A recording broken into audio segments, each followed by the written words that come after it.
Está con nosotros el viceministro de Educación Alternativa, Noel Aguirre. Bienvenido, viceministro. Buenas noches. Buenas noches, muchas gracias por la invitación. Un saludo a todas las personas que nos están viendo. Arranquemos, por favor, con la evaluación de esas imágenes donde se vio desesperación, querían tomar la dirección departamental. Mire, yo soy maestro y me preocupan este tipo de imágenes. Se supone que los maestros hacemos educación con el conjunto de la sociedad. Y cuando se ve actos de violencia, imagínense cuántos estudiantes, sus propios estudiantes han visto estas imágenes, que son muestras de violencia. Obviamente, como dice el dirigente, es la casa de todos los maestros, de todas las personas que tienen que ver con educación, pero a esa casa no se entra en una manifestación a multitud. Y yo creo que se están confundiendo los hechos. Yo creo que es momento donde podamos ver propuestas, entrar en diálogos, analizar lo que está pasando, pero ver absolutamente con la suficiente madurez todos los hechos y despojar inclusive de tendencias de carácter partidario, político, como está ocurriendo en este momento. Yo creo que como sociedad tenemos que analizar qué es lo que está pasando con todo esto y ver los ejemplos que se están sembrando a partir de toda esta situación. ¿Cuál es la evaluación que hacen de esta jornada de paro de los maestros? Nosotros hemos pedido informes a todas las direcciones distritales y departamentales y el balance que tenemos es que por lo menos en la mañana a lo máximo que se ha llegado en términos de la cantidad de unidades educativas que han entrado en paro es el 25% del total. Estamos hablando de una cantidad, sobre todo en algunos lugares, caso de La Paz, por ejemplo, ha sido bastante más reducida. Tal vez uno de los lugares más notorios fue lo de Tarija, donde hubo una cantidad más grande en términos de porcentaje, pero toda la movilización que se ha hecho ha sido una movilización en muchos casos inclusive forzada. Eso lo ven si hacemos un repaso de los medios de comunicación social, si revisamos lo que dicen los medios audiovisuales, uno va a encontrar que en varios casos han tenido que ir los dirigentes a sacar a la fuerza a los maestros y así no se hace tampoco una movilización social. Esperemos que se pueda comprender de otra manera y podamos establecer una buena conversación. Bueno, 25% decía usted en la ciudad de La Paz. ¿Tiene la cifra a nivel nacional? En total, en todo 25. El país, 25%. Y en el caso de la Paz, esta mañana no pasaban de las 20 unidades educativas que estaban en paro. Otras lo que han hecho es como trabajar una parte y después dejar a los estudiantes, que también hay que llamar la atención, que no se puede hacer eso, inclusive por temas de seguridad, ¿no? O sea, iban, marcaban... trabajaban como hasta media mañana y salir. Eso tampoco ¿Y los dejaban es a los estudiantes? En algunos casos dejarlos libres, eso tampoco se puede hacer, ¿no? Claro. Ahora, ¿cómo vamos a ver el tema de los descuentos? Porque el ministro fue claro, va a haber descuentos para quienes no trabajen. Mire, este es un tema que no hay que inventar, que no tiene sentido siquiera analizar, discutir. Todas las personas sabemos cuando estamos en una función laboral que si hay un día que no trabajamos, tenemos que ser descontados por ese día no trabajado.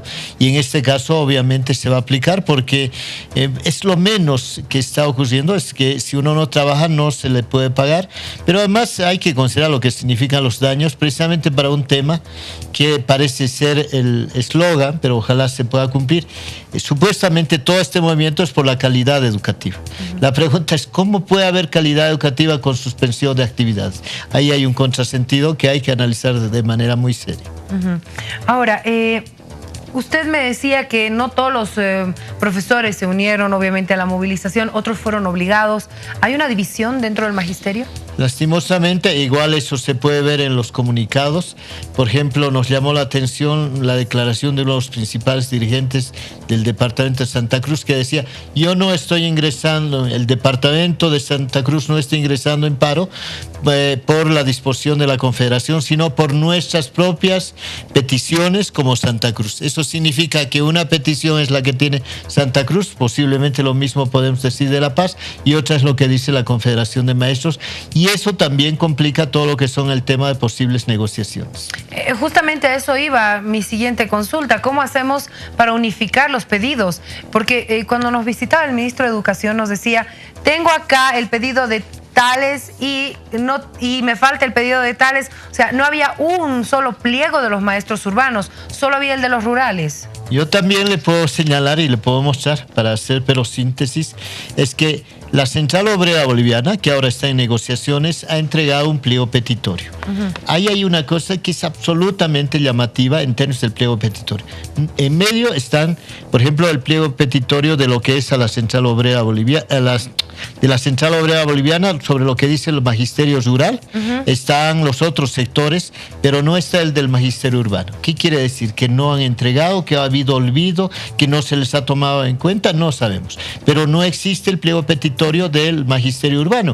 Tiene que ser por alguna razón. Pero luego hicieron la entrega, creo. Pero ¿no? Después, en estos días, se hace una nuevas posibles reunión y ahí se plantea 3-4 puntos y no son coincidentes con los anteriores documentos. Y entonces ahí hay toda una serie de diferenciaciones.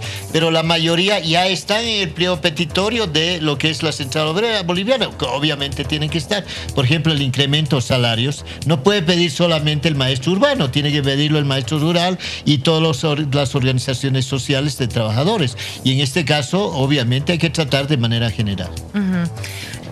No hay claridad, por lo que entiendo, en el pliego todavía, y ya ha pasado más de 2 semanas que estamos con recibir los pliegos y todo, y no hay nada. Yo quiero mostrarles solamente uno como una prueba. Aquí está. Este es el instructivo nacional que ha movilizado la marcha que tuvieron hace una semana.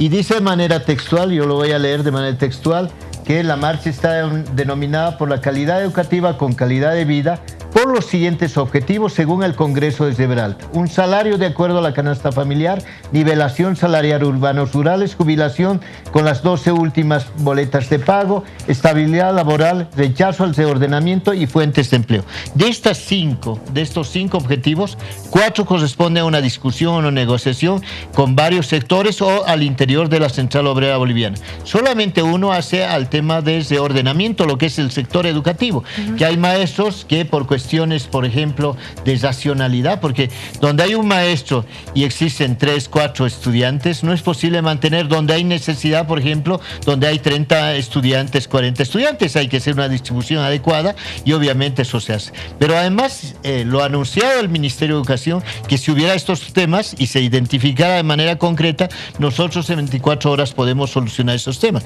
Entonces, ¿qué queda para conversar? Los 4 temas de los 5 tienen que ir a la conversación general con la Central Obrera Boliviana, y quedaría un tema de ordenamiento que hay que analizar tema por tema para resolver, y con todo gusto los resolvemos. Y entonces, ¿cuál es el pliego petitorio? ¿Cuál de ellos tiene directa relación con lo que es calidad educativa? Ahí hay que analizar la calidad educativa, hay que mirarlo en el currículo, cómo se enseña, cómo se evalúa, qué contenido se desarrolla. Hay que evaluar respecto a cuál es el desempeño de los maestros, qué condiciones materiales existen para el desarrollo de estas actividades. Si usted ha hecho seguimiento de lo que declaran los dirigentes, no encontramos mucho de todo esto. Y entonces ese es el problema. Pero aún así, nosotros hemos hablado esta mañana con la Central Obrera Boliviana y le hemos pedido que en las negociaciones pueda estar también el magisterio urbano para que podamos abiertamente negociar estos temas. ¿Y qué dice la COP? La COP se ha comprometido y que va a hacer los análisis respectivos. Esta mañana ha sido el acuerdo que el lunes, martes, miércoles vamos a tratar el tema del sector educativo, y el ministro Roberto Aguilar les ha pedido de manera expresa que también esté el magisterio urbano, porque los temas que hablemos con el magisterio rural obviamente tienen relación con el magisterio urbano también. Ustedes estarían a la espera de la respuesta del magisterio urbano. ¿Están convocando al diálogo? Que se pongan de acuerdo entre la Central Obrera Boliviana y el magisterio urbano para que haya un solo interlocutor que está incorporado en la Central Obrera Boliviana, y obviamente estarán los representantes de los maestros urbanos, de los maestros rurales. Esperemos que el día lunes estén en la negociación y podamos conversar todos los temas, y ahí se puede especificar cuál es el pliego petitorio con el que vamos a conversar. Ahora, ¿no hay posibilidad de reunirse solo con el magisterio urbano? Que no tiene sentido. La mayoría de los temas tiene relación con lo que pasa con los maestros rurales, pero tiene relación, por ejemplo, salario, tiene relación con todo lo que se va a trabajar con los trabajadores, y entonces ahí se tiene que definir. Entonces tenemos que ver. Pero además no tiene sentido hacer un proceso de negociación de temas similares, por un lado con Central Obrera Boliviana y por otro lado con Magisterio Urbano. Eso no nos permitiría ni siquiera llegar al consenso. Si se consensúa con los maestros urbanos A y con la Central Obrera Boliviana B, ¿cómo coincidimos? Tendríamos que hacer una nueva negociación con ambos. Entonces no es posible hacer eso. Pero además tengamos en cuenta, la Central Obrera Boliviana es una entidad matriz de los trabajadores, y en esa entidad matriz están incorporados maestros urbanos y maestros rurales. Bueno, estaremos entonces a la expectativa para ver qué es lo que sucede, si se presentan o no al diálogo. Pero eso ya está en manos de la COP para el acercamiento, por lo que entiendo. Y ojalá ahí, a partir de eso, los puedan acreditar y entremos en este proceso de discusión, de negociación y análisis de los temas verdaderamente educativos. ¿Como condición está el ya no movilizarse o no? Nosotros, si la Central Obrera los acredita el día lunes y están invitados a través de la Central Obrera, vamos a iniciar negociación. Solamente les vamos a pedir, para comenzar y no estar discutiendo de todo un poco, que nos digan definitivamente cuál es el pliego petitorio y cuáles son sus propuestas respecto a la calidad de la educación. Nada más. Gracias, viceministro, por haber estado con nosotros. No, a ustedes, muchas gracias. Un placer.